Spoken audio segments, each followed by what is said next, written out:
He called me just 15 minutes before his accident. I still remember his voice, soft, tired, but full of love. He asked, "Do you want me to bring something?" I smiled and said, "Just ice cream." That was the last thing I ever said to him. 8 years of waiting, fighting for our love, and it all ended in one phone call. Before we begin, drop your country and time in the comments, and listen to the story of a love that didn't die, even when he did. I still remember the first time we met, not the kind of meeting that feels magical, but the kind that changes your life without warning. We were both in college back then, tired of long lectures and impossible deadlines, but somehow, every time you walked into a room, everything else just... You were quiet, but your eyes said everything. I never imagined that someday, those same eyes would be the last thing I'd see before my world fell apart. For 8 years, we waited. 8 years of dreams, promises, and tears. You said, "One day, when everything's right, I'll take you home the way you deserve." But it was never easy. Your family didn't approve, and mine. They couldn't understand. We fought against everything, the doubts, the silence, the distance. I remember nights when you'd call me just to say, "Hold on a little longer. I'm not giving up." And I believed you, because you never lied. When we finally decided on the court marriage, it felt like we were writing our own fate. I can still hear the sound of that pen scratching on the paper, the moment you signed your name beside mine. No big ceremony, no crowd, just us and the small promise of forever. We didn't have much, just a rented house with walls that echoed, a broken sofa we found online, and dreams that were too big for the tiny space we lived in. But we had love, and that was enough. The first few months of our marriage were like living inside a quiet miracle. We used to sit on the floor, eating cheap takeout and laughing about how adults had no idea what they were doing. You'd play old songs on your phone and pull me into your arms saying, "Someday, we'll look back at this and smile." I didn't know that someday would come so soon, and without you beside me, you always made the little things special. The way you'd make coffee for me even when you were late. The way you'd leave notes on the fridge that said, "Don't forget to smile today." We didn't have luxury, but we had peace. I used to wake up early just to watch you get ready for work. You never noticed, but I did it every morning. Because the sound of you humming while tying your shoelaces made me feel safe. It had been 8 months since our marriage when the world changed. That night you called me from the car, your voice calm as always. You said, "I'm heading back home, want me to bring something?" I laughed and said, "Just ice cream, chocolate." You smiled through the phone. "Ice cream it is." My love, I didn't know those would be your last words to me. 15 minutes later, my phone rang again, but it wasn't your voice this time. It was a stranger. A trembling voice saying words I couldn't understand. "There's been an accident." My world froze. The room around me vanished. I remember standing there, the ice cream still on my mind, the echo of your laughter still hanging in the air. That was the night my forever ended, and my memories began. The sound of the phone still echoes in my ears, even today. Sometimes I wake up at night thinking it's you calling again, asking which ice cream flavor I want. But that night, that call was different. A man's voice came through, shaking as he said your name. He kept repeating it, like he didn't want me to believe it was real. "There's been an accident," he said softly. "He's hurt. Badly." For a few seconds, I couldn't move. My body went numb. The phone almost slipped from my hands. I didn't ask questions, I just ran. No shoes, no jacket, no wallet. Only the house key you always told me not to forget. The world outside looked the same, but it didn't feel the same. Streetlights glowed. Cars passed. People laughed somewhere far away. And I stood there, trying to find a taxi, whispering your name, begging you to hold on. When I reached the hospital, my legs stopped working. My heart hurt from beating too fast. The smell of medicine filled the air. I called your name, and a nurse looked at me, her eyes full of pity. She didn't need to speak. Her face said everything. They took me to the emergency room. The first thing I saw was your shoes, the same ones you wore that morning. One was torn. I touched it and felt my world break apart. Then I saw you, still quiet, surrounded by doctors trying to bring you back. I screamed your name. I didn't care who was watching. You didn't answer this time. They said you were hit by a truck while crossing the street. The driver never stopped. In just 15 minutes, my world went from laughter to silence. The doctors tried everything. I watched the clock on the wall. Every second felt endless. I kept praying, whispering, God, please, just let him wake up. I'll love him better. Just don't take him. But then someone turned off the monitor. The sound stopped. I fell to the floor. I don't remember crying, I just remember holding your hand. It was already cold. That same hand once held mine while we dreamed of our future. That hand once touched my face and said, "You're safe with me." They tried to pull me away, but I couldn't move. I pressed my forehead to your chest, hoping to feel even one heartbeat. But it was gone. The nurse whispered, "He didn't suffer for long." But how could she know? How can anyone understand what it feels like when your soul leaves with someone else? Hours later, I found myself back home. The ice cream I asked for was still there, melting in the bag. Chocolate just the way I liked. That night, I didn't sleep. I just stared at the ceiling, hearing your voice in my head, asking if I wanted something sweet. If I had known it was our last call, I would have said, "Stay." I would have said, "I love you." One more time, but life doesn't warn you before it takes everything away. The next morning didn't feel like morning. The sun rose, but it brought no light. Our small rented home looked strange. Too quiet, too empty. Your coffee mug was still on the table. Your jacket hung near the door, one sleeve turned inside out. I stood there, staring at those small, ordinary things that had now become sacred memories. Silence filled the air. You never realize how loud silence can be until it's all you have left. People came and went. Neighbors brought food. Your family cried softly, but I didn't hear much. I was still stuck in that phone call, the moment before my world broke. At night, I sat by the window, waiting for your headlights. I knew you wouldn't come, but my heart refused to believe it.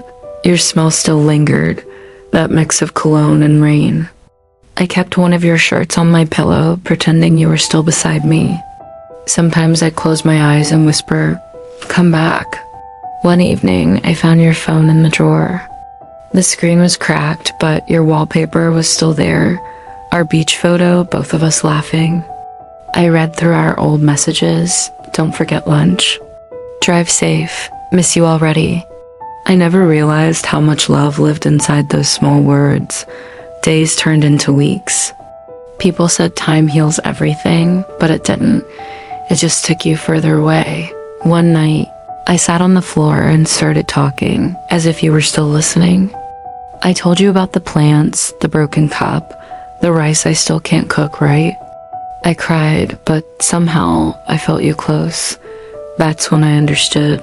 Grief never goes away. It just becomes a part of you. Your side of the bed is still untouched. Your pillow, your blanket, all the same. Nights feel endless.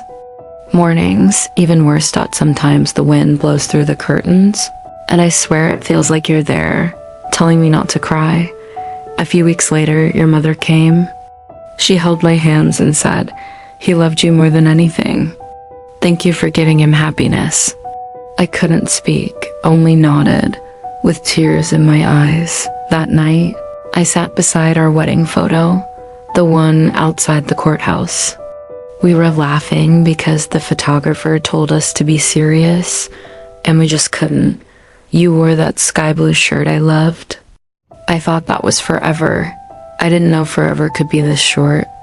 But even now, I feel your love around me in the silence, in the things you left behind, and every breath I take, because love doesn't die. It just changes its form. It's strange how life keeps moving, even when yours feels like it stopped. Days turned into months, seasons changed, and yet, inside me, time was frozen on that one night. I used to hate waking up in the mornings. The sunlight felt like an insult, too bright, too alive for a world that no longer had you in it. But little by little, life started whispering that it wasn't done with me yet. The first time I laughed again, it scared me. I was at the grocery store, standing in the aisle where we used to argue about which cereal to buy. A little boy dropped a box and made the biggest mess, and for some reason, it made me smile.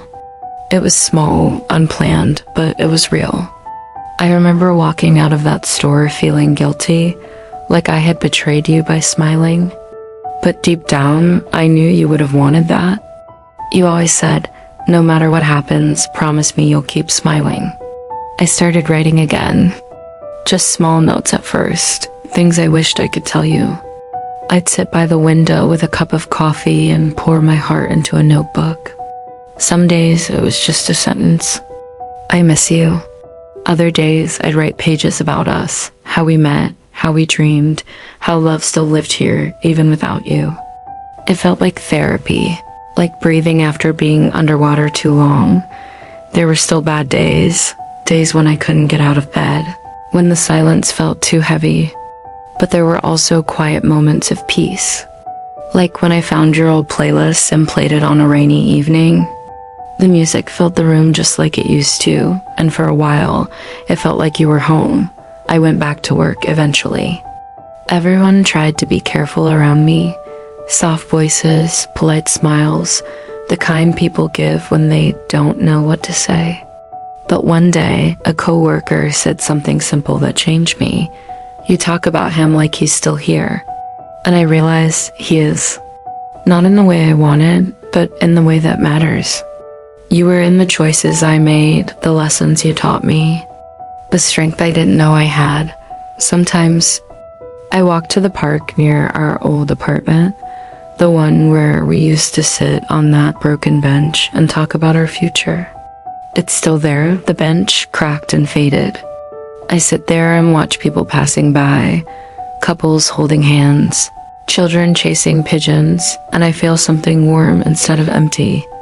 I whisper, you'd love this, and imagine you beside me, smiling that quiet smile of yours. One evening, I took the courage to visit the spot where the accident happened. I had avoided it for months, afraid of breaking down. But when I finally stood there, it wasn't as painful as I thought. I left a single white rose by the roadside and whispered, I'm okay now. Maybe it was the wind. Maybe my imagination, but I swear I felt something gentle brush my shoulder. Like a quiet goodbye. That night, for the first time since you left, I slept peacefully. I realized healing doesn't mean forgetting. It means learning to carry love differently. Love doesn't die. It transforms. It becomes the strength that gets you out of bed, the reason you try again, the whisper that says, keep going. There are still nights when I talk to you before sleeping. I tell you about my day, about how I'm learning to cook properly now, how the neighbor's cat always sneaks into our yard. I don't know if you hear me, but somehow it feels like you do. Sometimes I look up at the stars and wonder if you're up there somewhere, watching, smiling, proud. You always loved stars. You used to say they reminded you that even in darkness, something can still shine. Maybe that's what you left me, a piece of your light. It's been almost a year now since that night. The night everything changed.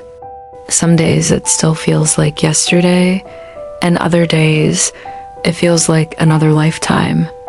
I've stopped counting the days since you've been gone. Instead, I've started counting the small moments you still find your way back to me. Like when I see your favorite flowers at the farmer's market, or when I hear a song that used to play in your car, or when I catch myself laughing the way you used to, head tilted, shoulders shaking. Every time it happens, I whisper, "You're still here, aren't you?" People say grief fades with time, but I don't think it does. It just becomes quieter, softer. It turns into something that walks beside you instead of crushing you. I've learned how to live with it, not as a wound, but as a reminder of how deeply I was loved. I still wear the pendant you gave me, the one with the tiny silver heart inside. You said it wasn't much, but to me, it was everything. Sometimes I hold it when I feel lost, and it grounds me, like an invisible thread between us that time can't break. Our house looks a little different now. I finally fixed the leaky faucet you always complained about. I painted the walls a warmer color, but I kept our photos exactly where they were. The one from our court wedding still sits on the table. You in that sky blue shirt, me trying to stop laughing while you whispered something funny in my ear. Every time I pass by it, I smile. It doesn't hurt anymore. It feels gentle, like a memory that finally learned how to breathe. There's something I've realized through all of this. Love doesn't end with goodbye. It becomes part of who you are. You taught me how to be strong, how to love without fear, how to find beauty even in brokenness. You may be gone, but your love didn't leave. It's in the way I see the world now. Slower, kinder, softer. Last week, I finally visited the ocean again, the same beach where we once dreamed about growing old together. I sat there for hours, letting the wind hit my face, watching the waves roll in and out. And for the first time, I didn't cry. I just closed my eyes and said, "Thank you. Thank you for the love that changed me. Thank you for the memories that keep me alive. Thank you for giving me a forever, even if it was only 8 months long." I realized something important there on that beach. We spend so much time waiting for the right moment, the perfect life, the approval of others. But real love doesn't wait for permission. It just happens. And when it does, it leaves a mark nothing can erase. Now, every time I see a couple holding hands or a husband teasing his wife, I don't feel jealous anymore. I feel grateful because I know what that kind of love feels like. The kind that's pure, messy, beautiful, and real. The kind that even death can't take away. Before I left the beach, I wrote your name in the sand one last time. The tide came and washed it away, but instead of sadness, I felt peace. Because I knew you're not gone. You're in the waves, the wind, the stars, and in me. I came home that night and stood by the window. The sky was clear, full of stars, just like the ones you loved. And I whispered, "I'm okay now. Maybe I'll never stop missing you. Maybe a part of me will always wait for your voice on the phone, asking if I want ice cream." But I've learned that love isn't about holding on. It's about carrying someone in your heart wherever you go. So this is my promise to you. I'll live. I'll smile. I'll keep loving the way you taught me to.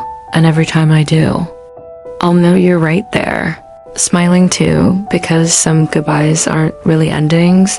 They're just the beginning of a different kind of forever.